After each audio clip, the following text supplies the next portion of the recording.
Hi there, welcome back to the Rare Book Views channel, where I'm hoping to share with you some of my book hunting adventures. As you can see, I am a little bit out of hand with my book collecting, but I do really love to look for rare books of copies that I enjoyed when I was a kid, classics, just fun books to read, and I do spend some time doing it, and I love having a way to pass that on to other people and share that, so I appreciate you guys taking time to watch my book adventures.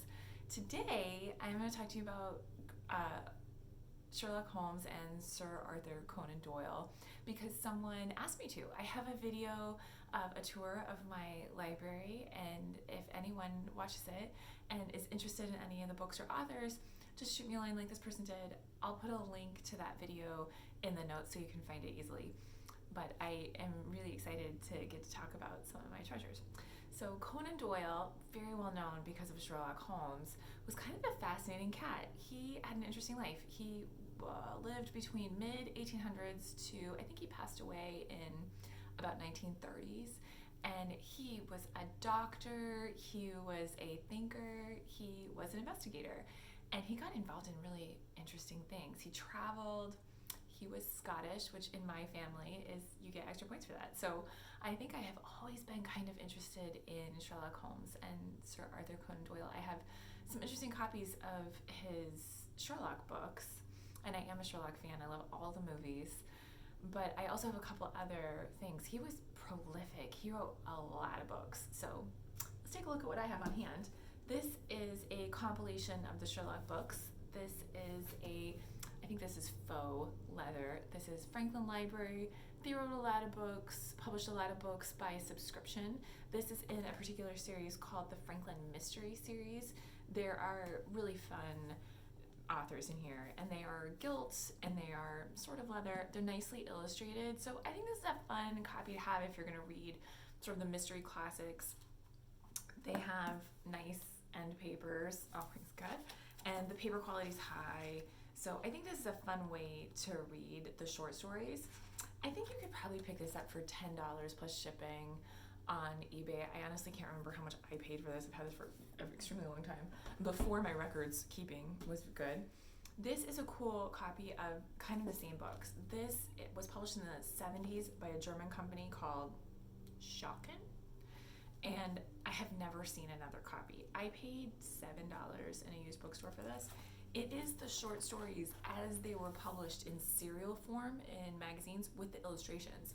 This is really interesting because some of his short stories were published in magazines one chapter at a time, which is a format we really don't have a version of that now. There is no published in sections really that you would subscribe to. So it's interesting to read them in the original because when you read them now, sometimes it just comes off kind of odd because you're reading it in a book form instead of waiting. It would be like binge watching a show that was made to be viewed once a week. There are cliffhangers in certain places for commercials and for stay tuned next week. And that is kind of how these are written. So I think it's really fun to read them in column form.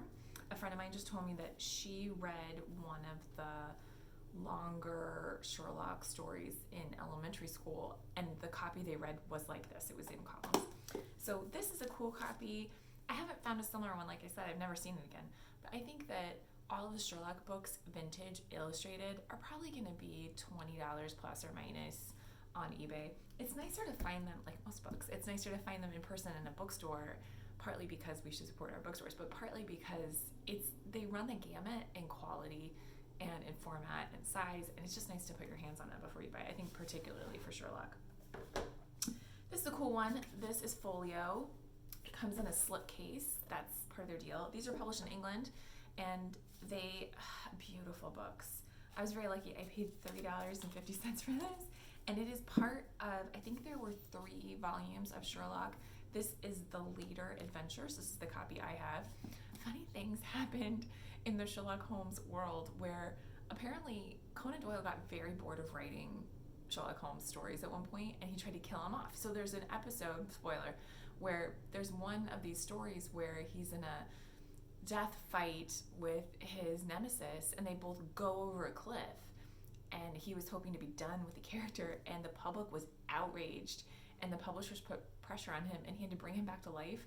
So in one of those soap opera, had to come up with a way to explain how they were dead, but they're not dead. So these are the later ones when he came back. And they're really fun to read, partly because of this. It's kind of hard to follow the line of reasoning. But these are more short stories. I think folios, I would really love to have all three of them. I'd love to find all of them. But I think one volume of these, probably similar, probably in the $20 range, plus or minus. This is really funny. The Study in Scarlet and the Hounds of Baskerville are more of a novella. They're longer than a short story, but not quite as long as a novel. And this is both of them, and it's also hardcover. This is Reader's Digest. This is a $5 book on a good day, but I don't have another copy, and I really love the Hounds of Baskerville. So I have this. I would love to upgrade, but I haven't found one yet. So it's on my shelf as a placeholder. Oh, this is one of my favorites. This is a 70s copy by Doubleday. I don't think this is book club. I think this is a for real book. I don't see any publishers points for a book club. These are short stories, a little scarier, a little creepy. You might not want to go to sleep at night with all the lights off. These are amazing, and I think for the non-Sherlock Holmes, these are my favorite ones. The tales of terror and mystery, kind of disturbing, kind of creepy, not really disturbing. Okay, he wrote this book. I ran across at a book sale. This was $3. It is a reprint, and it is called, the publisher is The Review of Reviews. Very fancy sounding. And it has this crazy label on the spine that looks like it's trying to come off. It looks extremely vintage. I don't really know. Like I said, I think this is a reprint. The copyright page only lists 1914, and that does happen sometimes when people reprint. They just use the original copyright page. So the only date available is 1914. I don't know the true date. I think that's probably not it. This book is about the American West being settled, and it is murky. This is one of those classics where maybe at the time this was a common topic, or it was just well known or understood a different way. The language I found to be a little bit challenging to keep up with and keep track of exactly what was going on, and it seemed extremely drawn out to me. I love Mr. Doyle, but that one was weird. This is interesting. He wrote a few books that were set in the medieval times. Very different from Sherlock. This is one of them, The White Company. I think it's a cool edition. It's very vintage looking. It's got this nice pictorial cover. It seems like it might be a paste down, but it feels more flat printed. I don't really know. But it's embossed. It's got a texture. It's got this cool label on the spine. This is a Grosset and Dunlap. This is definitely a reprint, but I love it. And it has, look at the end papers. So cool. And it has a couple illustrations that are really fun. The bad news is, price. So I think this is probably $10 to $20. It is a reprint, so you wouldn't expect it to command a really high price. You could get a copy. I have not seen this particular one. I did try to take a look. I couldn't find it. This topic,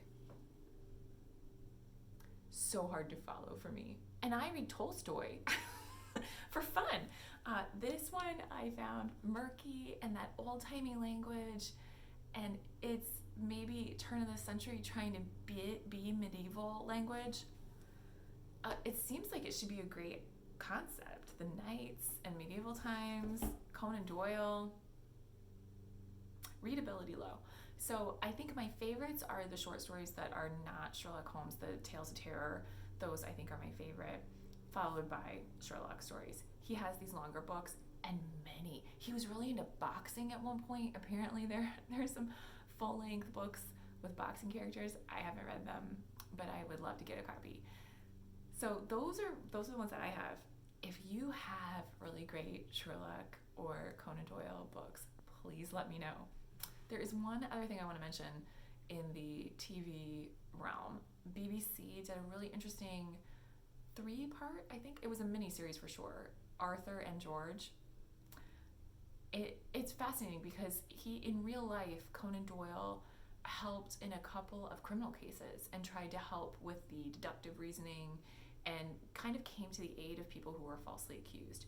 And that is a dramatization of what happened in real life with him as a person.